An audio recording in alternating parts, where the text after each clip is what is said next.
রূপপুর পারমাণবিক বিদ্যুৎ কেন্দ্র প্রকল্পের দাবি আদায়ের নামে বিশৃঙ্খলা সৃষ্টি করার প্রতিবাদে ঈশ্বরদীতে বিক্ষোভ ও মানববন্ধন করেছে সচেতন নাগরিক সমাজ। বৃহস্পতিবার সকালে শহরের ফকিরের বটতলা থেকে প্রেস ক্লাব গলি পর্যন্ত এই কর্মসূচি অনুষ্ঠিত হয়। এতে অংশ নেন বিভিন্ন সামাজিক, সাংস্কৃতিক ও পেশাজীবী সংগঠনের হাজারো মানুষ।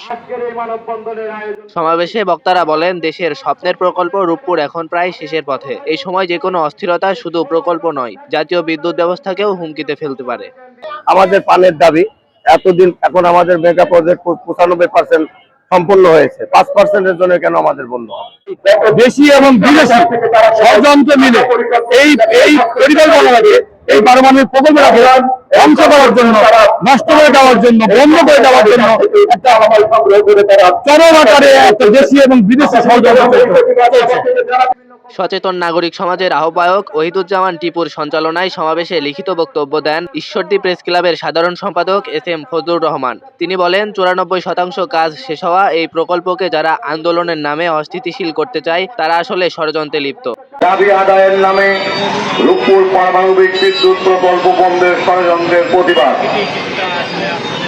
প্রিয় ঈশ্বরদীবাসী, বিগত কিছুদিন ধরে নির্মাণাধীন রূপপুর পারমাণবিক বিদ্যুৎ প্রকল্পের NPCL এর কর্মরত ব্যক্তি, কর্মকর্তা এবং কর্মচারী এরা দাবি আদায়ের নামে প্রকল্প এলাকায় বিক্ষোভ সমাবেশ করে এই অবস্থায় প্রকল্প চালু করে বিদ্যুৎ গ্রিডে বিদ্যুৎ সরবরাহের সৃষ্টি হয়েছে। তিনি আরো বলেন, প্রকল্প এলাকায় কর্মরত কিছু কর্মকর্তা কর্মচারীর দাবি থাকতেই পারে, তবে তা আদায়ের নামে নৈরাজ্য মেনে নেওয়া যায় না। ঈশ্বরদী শিল্প ও বণিক সমিতির নেতারা বলেন, এই প্রকল্পকে ঘিরে ঈশ্বরদীর অর্থনীতি বদলে গেছে। প্রায় 25,000 মানুষ এখানে কাজ করছেন। প্রকল্প বন্ধ হলে ধাক্কা খাবে পুরো অঞ্চল।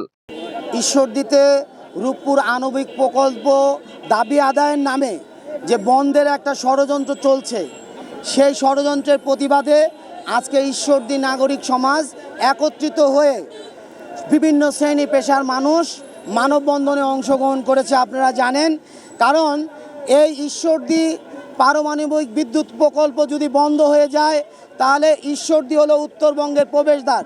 এখানে অর্থনৈতিকভাবে এই উত্তরবঙ্গ যে ক্ষতির সম্মুখীন হবে, এইটা কোনো দিনই আপনি পূরণ করা সম্ভব হবে না। আর বিশেষ করে ঈশ্বরদী এবং ঈশ্বরদীর পার্শ্ববর্তী উপজেলার যে হাজার হাজার কর্মীরা এখানে কাজ করছে, এই আণবিক প্রকল্প যদি, বিদ্যুৎ প্রকল্প যদি বন্ধ হয়ে যায়, এই হাজার হাজার যুবকদের বেকার হয়ে যাবে। বেকার হয়ে গেলে কিন্তু অটোমেটিকলি তারা পথে দাঁড়ায় যাবে, চুরি ছিনতাই বেড়ে যাবে, আমরা অর্থনৈতিক সংকট বেড়ে যাবে।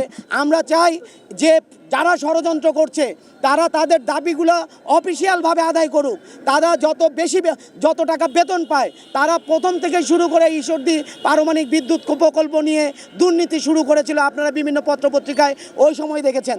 তারা বিগত 17 বছরে কোনো আন্দোলন সংগ্রামে যায়নি।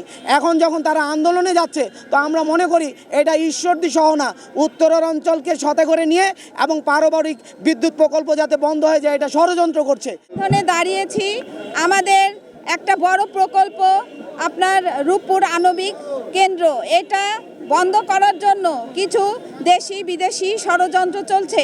আমরা এজন্য ঈশ্বরদীতে মহিলা দলের যত মহিলা আছি অনেকেই এসে আমরা এখানে এর প্রতিবাদ জানিয়েছি এবং আমরা চাই না যে আমাদের এই প্রকল্পটি বন্ধ হয়ে যাক এবং আমাদের শত শত কর্মী যাতে বেকার না হয়ে যায়, আমাদের ঈশ্বরদীর লোক যেন করতে না পারে, বেকার হয়ে না পড়ে এবং সমাজে বিশৃঙ্খলা সৃষ্টি না হয়, এই কারণে আমরা সবাই একত্রিত হয়েছি।